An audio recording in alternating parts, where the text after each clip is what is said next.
Welcome to SMS strategy means success. তো আজকের যে চ্যাপ্টারটি আমরা করব সেটা হচ্ছে মাইক্রো টিচিং। খুব ইম্পর্ট্যান্ট একটি চ্যাপ্টার, যেটা আমি পরীক্ষার আগে দেখলাম না করালেই নয়। তো জাস্ট পরীক্ষা শুরুই প্রায় চলেই এসছে। তো আমরা মাইক্রো টিচিংটাও আরেকবার জাস্ট আমরা শেষ মুহূর্তে একবার রিভিশন করে নেব। ঠিক আছে, তো মাইক্রো টিচিং কাকে বলছি, প্রথমে তো টিচিং কাকে বলছি।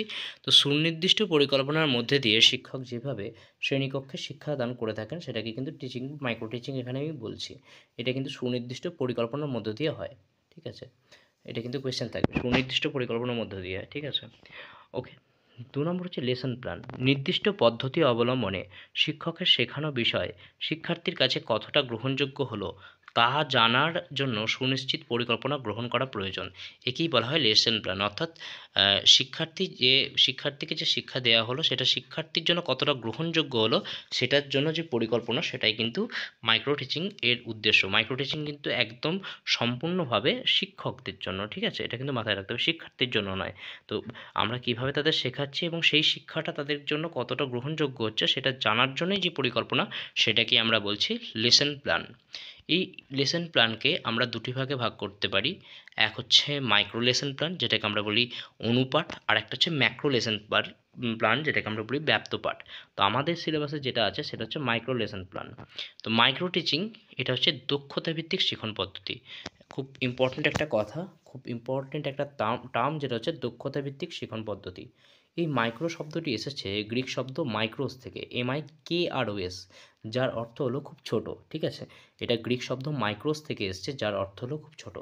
সংজ্ঞা যদি আমরা দেখি তাহলে দেখব যে পদ্ধতিতে শিখন সম্পর্কিত সব কৌশলগুলিকে একত্রে, হ্যাঁ এটা কিন্তু খুব ইম্পর্ট্যান্ট একটা জায়গা, যেটা কিন্তু আমি আন্ডারলাইন করে রেখেছি, একত্রে আয়ত্ত না করে অনুশীলনের মাধ্যমে একটি করে কৌশল আয়ত্ত করা হয়ে থাকে।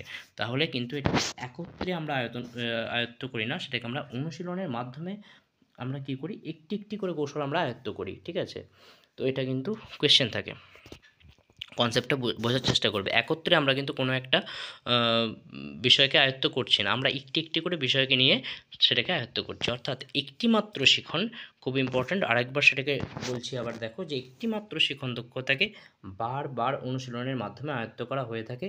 এই জন্যই মাইক্রো টিচিংকে স্কেল ডাউন টিচিং বলে। খুব ইম্পর্ট্যান্ট জায়গা, স্কেল ডাউন টিচিং। ঠিক আছে, মাইক্রো টিচিংকে কী বলা হয়, স্কেল ডাউন টিচিং বলা হয়। কারণ হচ্ছে এই মাইক্রো টিচিংকে আমরা কী করি, বারবার অনুশীলনের মাধ্যমে একটিমাত্র শিখন দক্ষতাকে আমরা আয়ত্ত করে থাকি। ম্যাকনাইটের মতে অনুশিক্ষণ হলো এমন একটি শিক্ষণ কৌশল যার দ্বারা পুনঃ অনুশীলনের মাধ্যমে নতুন শিক্ষণ দক্ষতা এবং পুরনো শিক্ষণ দক্ষতা উন্নততর করা যায়। DW অ্যালেনের মতে মাইক্রো টিচিং মে বি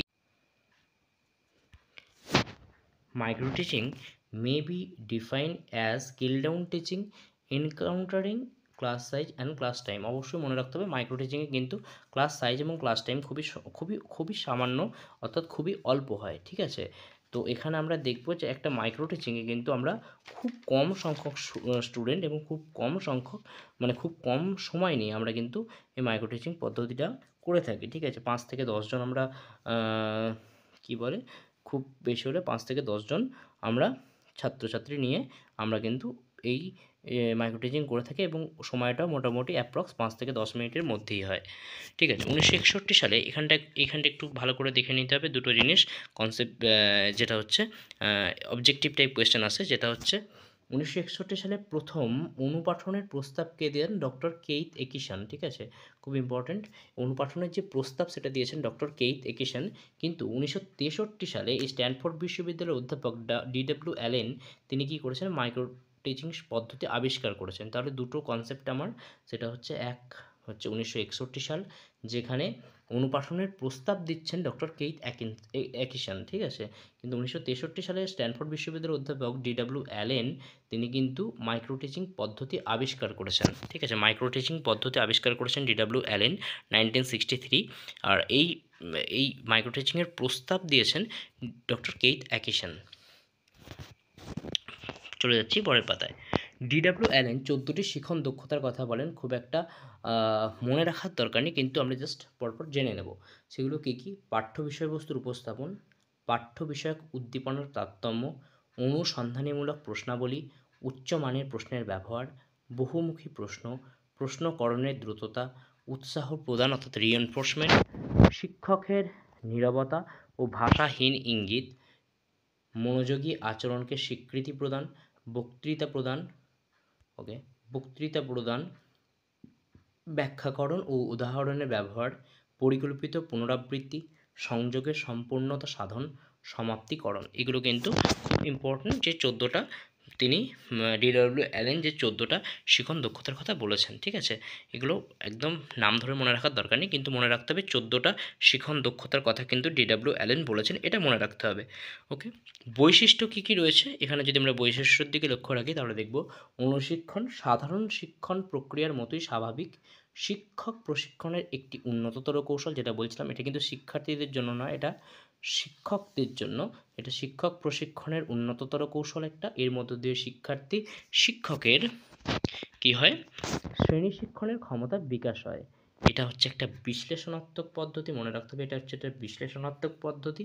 শ্রেণীকক্ষে শিক্ষার্থীর সংখ্যা সীমিত থাকে 5 থেকে 10 জন, কেবলমাত্র একটি শিক্ষণ দক্ষতার বারবার অনুশীলনের মাধ্যমে সেটাকে রপ্ত করা হয়। সংশোধনাত্মক যে পদ্ধতি বা সংশোধনমূলক পদ্ধতি এটাকে বলা হয়, কারণ হচ্ছে শিক্ষকের নির্দিষ্ট শিখন দক্ষতার বিকাশ না হলে যতক্ষণ না পর্যন্ত এটি সম্পূর্ণ হচ্ছে ততক্ষণ কিন্তু এটা চলতে থাকে, তাহলে এটাকে একটা সংশোধনমূলক পদ্ধতিও বলা হয়। এবং ছোট ছোট দলে ভাগ করে এটাকে করা হয় 6 থেকে 8 মিনিট বা 5 থেকে 10 মিনিট, এরকম কিন্তু অপশানে থাকবে। ঠিক আছে, তো এবার আমরা দেখব যে চক্রাকার পদ্ধতিতে এই অনুশিক্ষণ আবর্তিত হয়। ঠিক আছে, তাকে আমরা বলি অনুশিক্ষণ চক্র। ঠিক আছে, আমরা যদি এখানে দেখি আমরা একটা রো বানিয়েছি, তো সেখানে যদি আমরা দেখি এখানে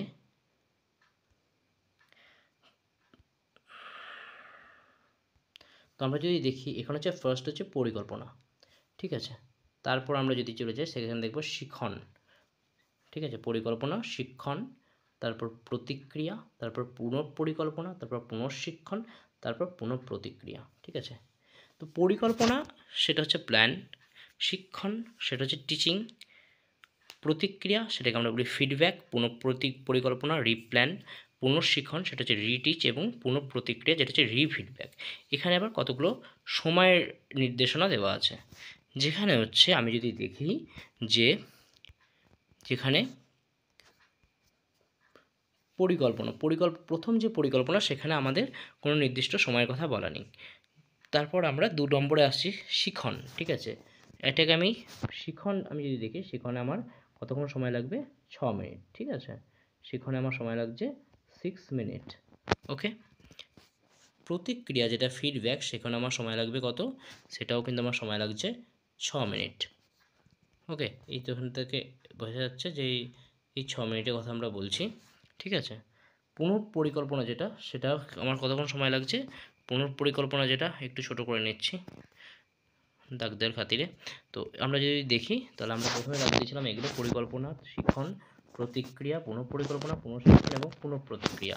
তো যদি আমরা এবার দেখি যে এই পরিকল্পনা আমরা কোনো নির্দিষ্ট টাইমের বাউন্ডেশন আমাদের এখানে দেওয়া নেই। প্রথম যে পরিকল্পনাটা করার পরেই যেহেতু ক্লাসটা শুরু হচ্ছে, তাহলে তারপর হচ্ছে আমরা শিখনে আমার সময় লাগছে 6 মিনিট। ঠিক আছে, শিক্ষণে সময় লাগছে 6 মিনিট, প্রতিক্রিয়াতে আমার সময় লাগছে 6 মিনিট। ঠিক আছে, কিন্তু পুনঃপরিকল্পনা যেটা হবে সেটা সময় লাগবে 12 মিনিট, আবার যেটা পুনঃশিক্ষণ হবে সেটা হবে 6 মিনিট, এবং রিফিডব্যাক বা পুনঃপ্রতিক্রিয়া যেটা হবে সেটাও 6 মিনিট। তাহলে আমাকে এইভাবে মনে রাখতে হবে যে পিটিএফ, ঠিক আছে, আমি এইভাবে দেখো মনে রেখেছি পিটিএফ যেটা হচ্ছে এখানে লিখে দিচ্ছি পি টি এবং এফ। এই পিটিএফ এর ক্ষেত্রে প্ল্যানে আমার কোনো নির্দিষ্ট সময় লাগছে না, টি এর ক্ষেত্রে আমার 6 মিনিট সময় লাগছে এবং এফ এর ক্ষেত্রে আমার কতক্ষণ সময় লাগছে 6 মিনিট। আবার আমরা যদি ঘুরে চলে যাই তাহলে আমরা সেখানে পাবো ট্রিপল আর, কারণ হচ্ছে ট্রিপল আর এর সঙ্গে কিন্তু বাকিগুলো আবার সেম হয়ে যাচ্ছে, অর্থাৎ রিপ্ল্যান। ঠিক আছে, তারপর হচ্ছে রিটিচ, তারপর হচ্ছে রিফিডব্যাক। এবার আমরা যখন প্রথম পরিকল্পনা করছিলাম সেই সময় আমাদের কিন্তু কোনো রকম সময় লাগছিল না, মানে এখানে কোনো সময়ের বর্ণনা ছিল না এপি এর ক্ষেত্রে। টি এর ক্ষেত্রে আমার কতক্ষণ সময় লাগছিল, টি এর ক্ষেত্রে আমি দেখেছি টি এর ক্ষেত্রে আমার 6 মিনিট সময় লাগছিল অর্থাৎ টিচের ক্ষেত্রে, এবং যখন আমরা ফিডব্যাক নিচ্ছি তখন আমার 6 মিনিট সময় লাগছিল। এবার বাকিগুলো আমার আবার সেম ওয়েতেই যাবে, অর্থাৎ রিপ্ল্যানের ক্ষেত্রে আমার শুধু সময় লাগছে 12 মিনিট, ঠিক আছে? রিপ্ল্যান এটাতে আমার সময় লাগছে 12 মিনিট। আবার রিটিচে আমার কতক্ষণ সময় লাগছে? 6 মিনিট, এবং ফিডব্যাকে গিয়ে আমার আবার সময় লাগছে 6 মিনিট। ওকে, ফিডব্যাকে আমার সময় লাগছে কতক্ষণ? আবার লাগছে 6 মিনিট। তাহলে আচ্ছা, এখানে 6টা লেখা যাচ্ছে না, এইখানে লিখে দিই। তো ফিডব্যাকে হচ্ছে 6 মিনিট। তাহলে টোটাল হচ্ছে, আমি যদি দেখি 6 6 12, 12 আর 12 তে 24, 24 আর 6 হচ্ছে 30, 30 আর 6 হচ্ছে 36। তো টোটাল আমার এই যে পরিকল্পনাটা, মানে এই যে অনুশিক্ষণের যে এই চক্রটা, অনুশিক্ষণ চক্রটা টোটাল সময় লাগছে 36 মিনিট। তাহলে কী সেটা আমি এইখানে এটা অ্যাকচুয়ালি আমার আলাদাভাবে করা ছিল। এখানটা যদি তোমরা লক্ষ্য করো, তো এখানটা তোমরা দেখতে পাবে এই যে জায়গাটায় আমি কিন্তু করে রেখেছি PTF এবং RRR। P ফর হচ্ছে প্ল্যান, T ফর হচ্ছে টিচ, এবং F ফর হচ্ছে ফিডব্যাক, এবং RRR হচ্ছে রিপ্ল্যান, রিটিচ এবং রিফিডব্যাক। তো এই প্রথম প্ল্যানে কোনো টাইমিং নেই, তারপর টিয়ে 6 মিনিট, ফিডব্যাকে 6 মিনিট, আর ফর রিপ্ল্যানে 12 মিনিট, রিটিচে 6 মিনিট এবং রিফিডব্যাকে আরও 6 মিনিট। আশা করি বোঝা গেছে। সেই জন্য এই অনুশিক্ষণ চক্রের জন্য আমার টোটাল যে সময়, সেই টোটাল সময় কিন্তু আমার কতক্ষণ লাগছে? 36 মিনিট, ঠিক আছে? তো এখানে আমার মনে রাখতে হবে সেটা হচ্ছে এই অনুশিক্ষণ চক্রের সময় আমার টোটাল 5 থেকে 10 জন শিক্ষার্থী থাকবে এবং 5 থেকে 10 মিনিট সময় লাগবে। সেটা কোথাও 6 থেকে 8 মিনিট, 6 থেকে 10 জন এরকম দেওয়া থাকে, ঠিক আছে? এবার মাইক্রো টিচিং পদ্ধতিতে চলেছে, এটাই কিন্তু মেন ফান্ডা ছিল এখানে। এরপর আমরা মাইক্রো টিচিং পদ্ধতি কীভাবে সংগঠিত হয় সেটা কিন্তু আমরা দেখব। প্রথম হচ্ছে পর্যবেক্ষক অধ্যাপক বক্তৃতা দেবেন, সেখানে ভূমিকা অভিনয় বা ভিডিও ক্লিপিংয়ের মাধ্যমে শিক্ষার্থীরা আয়ত্ত করবে, ঠিক আছে? শিক্ষকরা আয়ত্ত করবে ভূমিকা অভিনয়, ভিডিও ক্লিপিং এর মধ্য দিয়ে। নির্দিষ্ট শিক্ষণ দক্ষতাকে নিয়ে অনুপাত রচনা করবে, এবং সহযোগী 6 জন শিক্ষার্থী শিক্ষককে নিয়ে দল গঠন করবে। তাহলে পর্যবেক্ষক বা অধ্যাপক যিনি আছেন তিনি বক্তৃতা দেবেন, শিক্ষার্থীরা যারা আছেন তারা কিন্তু ভূমিকা অভিনয় করবে এবং ভিডিও ক্লিপিংয়ের মাধ্যমে আয়ত্ত করবে। এটা শিক্ষক নয়, আমি বলে ফেলেছিলাম প্রথমবার। তো শিক্ষার্থীরা এটা ভূমিকা অভিনয় বা ভিডিও ক্লিপিংয়ের মাধ্যমে আয়ত্ত করবে। নির্দিষ্ট শিক্ষণ দক্ষতাকে নিয়ে অনুপাত রচনা করবে। সহযোগী 6 জন শিক্ষার্থী শিক্ষককে নিয়ে দল গঠন করবে। আশা করছি বোঝা গেছে। এরপর আমরা চলে আসছি মাইক্রো টিচিংয়ের স্কিল। এখানটাও খুব ইম্পর্ট্যান্ট একটা জায়গা, যেখানে মাইক্রো টিচিংয়ের স্কিল, অর্থাৎ 5টা স্কিল নিয়ে আমরা এখানে আলোচনা করব, এবং প্রত্যেকটা স্কিলের আন্ডারে 4টে করে আচরণাঙ্গ রয়েছে, ঠিক আছে? প্রত্যেকটা 5টা স্কিল, তার এগেনস্টে 4টে করে আচরণাঙ্গ রয়েছে। টোটাল হচ্ছে 20টা আচরণাঙ্গ এখানে আমরা কিন্তু পাবো, ঠিক আছে? এবার এনসিইআরটির যে নিয়ম, মানে এনসিইআরটির যে টিচিং স্কিল, সেই অনুযায়ী কিন্তু আমরা দেখব। এনসিইআরটির টিচিং স্কিল অনুযায়ী এনসিইআরটি 20টি দক্ষতার কথা বলছেন, আর WBBPE অর্থাৎ West Bengal board of primary education 5টি দক্ষতার কথা বলছে। তো সেই দক্ষতাগুলো কী কী? ফার্স্ট, সেটা হচ্ছে সমন্বয় সাধন দক্ষতা। সেই আমি বলেছি প্রত্যেকটার আন্ডারে আবার 4টে করে আচরণাঙ্গ রয়েছে। তো সমন্বয় সাধন দক্ষতার মধ্যে কী কী রয়েছে? শিক্ষার্থীর দ্বারা অন্য বিষয়ে সমন্বয় সাধন, ঠিক আছে? শিক্ষার্থীর থেকে দৃষ্টান্ত গ্রহণ, শিক্ষার্থীর দ্বারা যথাযথ উদাহরণ প্রদান, সাধারণীকরণ। তাহলে সমন্বয় সাধন দক্ষতা ফার্স্ট।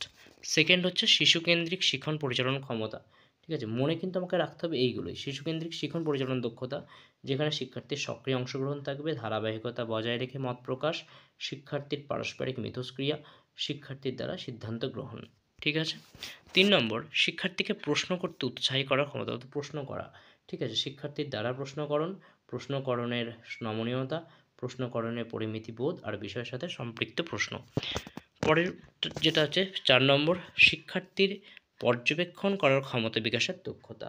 শিক্ষার্থীর পর্যবেক্ষণ, পুনরায় চাহিদা অনুসারে পর্যবেক্ষণ, শিক্ষার্থীর দ্বারা কার্যকারণ সম্পর্ক স্থাপন, পর্যবেক্ষণের চিন্তার প্রতিফলন। তাহলে যেটা পর্যবেক্ষণ।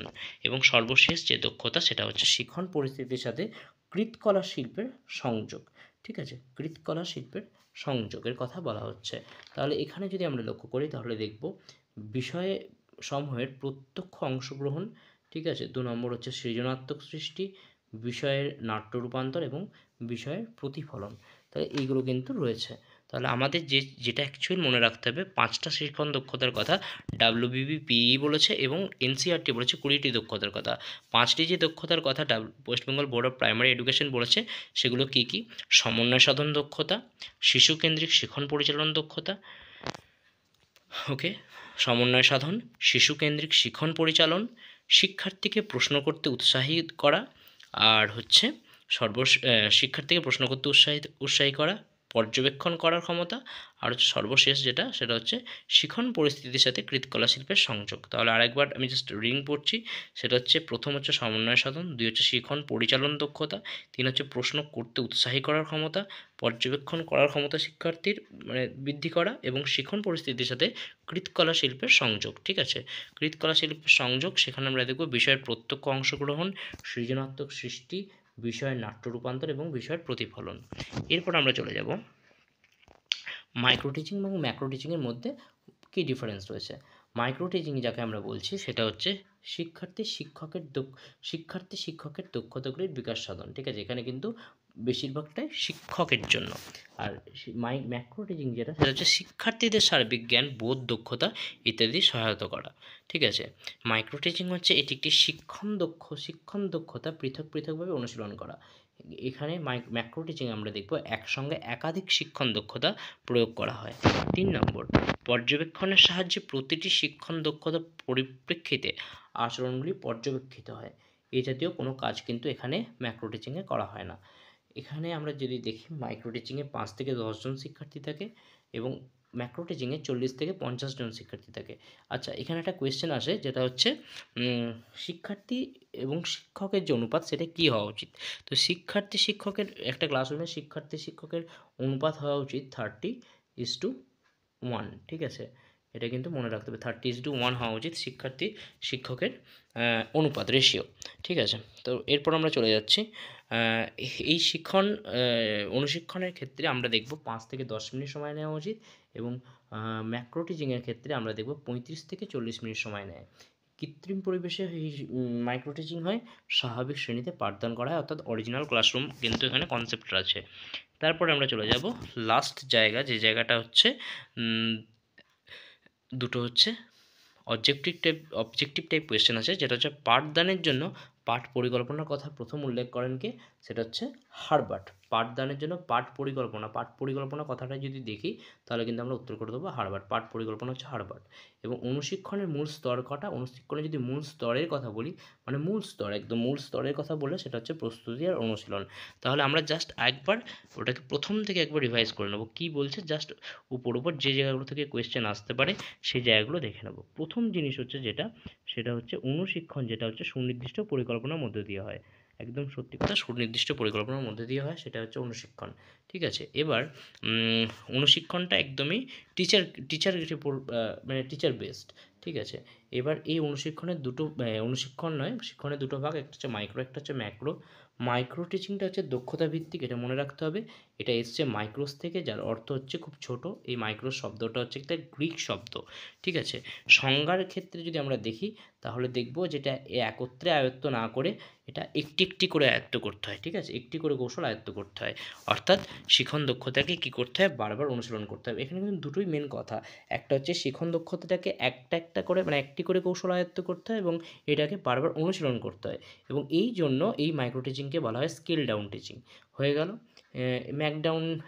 ম্যাকনাইটের যে সমস্ত কথা আছে, ঠিক আছে, এগুলো ইম্পর্টেন্ট, বাট অতটাও না। ঠিক আছে, স্কেল ডাউন টিচিং যেমন ইম্পর্টেন্ট, এইখানে দুটো জিনিস ইম্পর্টেন্ট, একটা হচ্ছে 1961 আর একটা হচ্ছে 1963। 1961 যে সাল, সেই সালে অনুপাঠনের প্রস্তাব করেছেন ডক্টর কেইথ একিসন।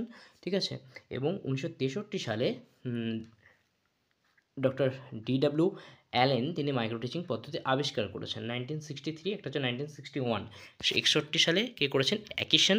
ঠিক আছে, প্রস্তাব দিয়েছেন এবং আবিষ্কার করেছেন DW অ্যালেন, যেটা হচ্ছে 1963-তে। এরপর আমরা চলে আসছি যেটা 14টা শিখন দক্ষতার কথা DW অ্যালেন বলেছেন, যেগুলো অত মনে রাখার দরকার নেই, বাট 14টা সেটা কিন্তু মনে রাখতে হবে। ঠিক আছে, এরপরে আমরা চলে আসবো যে এখানে মোটামুটি আর কিছু দেখা নেই। হ্যাঁ, তারপর আমরা চলে আসবো এখানে যে এই যে অনুশিক্ষণ, এটা একটা বিশ্লেষণাত্মক পদ্ধতি। ঠিক আছে, এখানে শিক্ষার্থীর সংখ্যা সীমিত থাকে এবং একটি করে শিক্ষণ দক্ষতার অনুশীলন করা, যেটা বারবার বলছি, এবং এটাকে একটা সংশোধনমূলক পদ্ধতির আন্ডারে ফেলা যায়।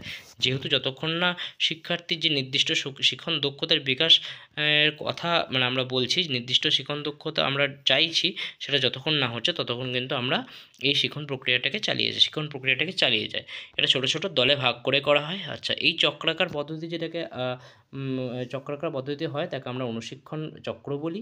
এখানে আমরা দেখি যে আমরা এটাকে অ্যাকচুয়ালি আমরা পিটিএফ এবং আরআরআর ফর্মে ভাগ করছি। একটা হচ্ছে প্রথম হচ্ছে প্ল্যান, তারপর হচ্ছে টিচ, তারপর হচ্ছে ফিডব্যাক।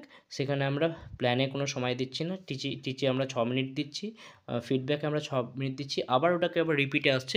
রিপ্ল্যানে আমরা দিচ্ছি 12 মিনিট সময়, আবার টিচে আমরা দিচ্ছি 6 মিনিট সময়, এবং ফিডব্যাকে দিচ্ছি 6 মিনিট সময়। টোটাল 36 মিনিট কিন্তু আমার এই অনুশিক্ষণের জন্য সময় লাগছে। এই অনুশিক্ষণের জন্য আমার টোটাল সময় লাগছে 36 মিনিট। এখানে আমরা দেখব 5 থেকে 10 জন শিক্ষার্থী এবং 5 থেকে 10 মিনিটের কথা বলা হচ্ছে। ঠিক আছে, মাইক্রো টিচিং পদ্ধতিটা, ঠিক আছে। এখান থেকে আমরা যে জিনিসটা দেখব সেটা হচ্ছে এনসিইআরটি 20টি ভাগে ভাগ করছে এবং বিপিই 5টি দক্ষতার কথা বলছে। এই 5টি দক্ষতার আন্ডারে কিন্তু আবার 4টি করে আচরণ অঙ্গ রয়েছে। এই 5টি দক্ষতা কি? প্রথম হচ্ছে আমার সমন্বয় সাধন দক্ষতা, 2 নম্বর হচ্ছে শিশুকেন্দ্রিক শিখন পরিচালন দক্ষতা। সমন্বয় সাধন, শিখন পরিচালন, শিক্ষার্থীকে প্রশ্ন করতে উৎসাহী করছে।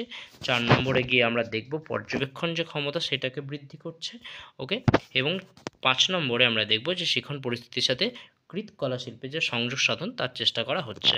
তো এখানে আমরা লাস্ট জায়গায় চলে যাব, যেখানে আমরা দেখব মাইক্রো টিচিং হচ্ছে শিক্ষকের দক্ষতার বিকাশ সাধন, যেখানে মাইক্রোটা হচ্ছে শুধুমাত্র শিক্ষার্থীদের কথা বলা হচ্ছে।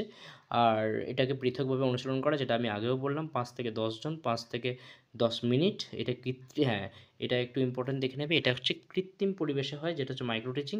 আর স্বাভাবিক শ্রেণীকক্ষে অরিজিনাল ক্লাসরুমে হয় হচ্ছে ম্যাক্রো টিচিং। ম্যাক্রো টিচিংয়ের ক্ষেত্রে 40 থেকে 45 জন শিক্ষার্থী থাকে এবং 35 থেকে 40 মিনিট সময় লাগে। এবং একটা শিক্ষক এবং শিক্ষার্থীর যে রেশিও সেটা কি হয়, শিক্ষক যদি একজন থাকে সেই ক্লাসের টিচারের সংখ্যা থাকবে 30 জন। এটা আমি কিন্তু মাইক্রো টিচিংয়ের কথা বলছি না, আমি নর্মাল ক্লাসরুম বা স্বাভাবিক ক্লাসরুমের কথা বলছি। ঠিক আছে, এবং সর্বশেষ যে দুটো জিনিস আমি বললাম সেটা হচ্ছে পাঠদানের জন্য যে পাঠ পরিকল্পনার কথা, পাঠ পরিকল্পনা বললেই আমরা কিন্তু মনে রাখবো হারবার্টের কথা। ঠিক আছে, এবং সর্বশেষ যেটা হচ্ছে অনুশিক্ষণের মূল স্তর হচ্ছে দুটো, এক হচ্ছে প্রস্তুতি, এক হচ্ছে অনুশীলন।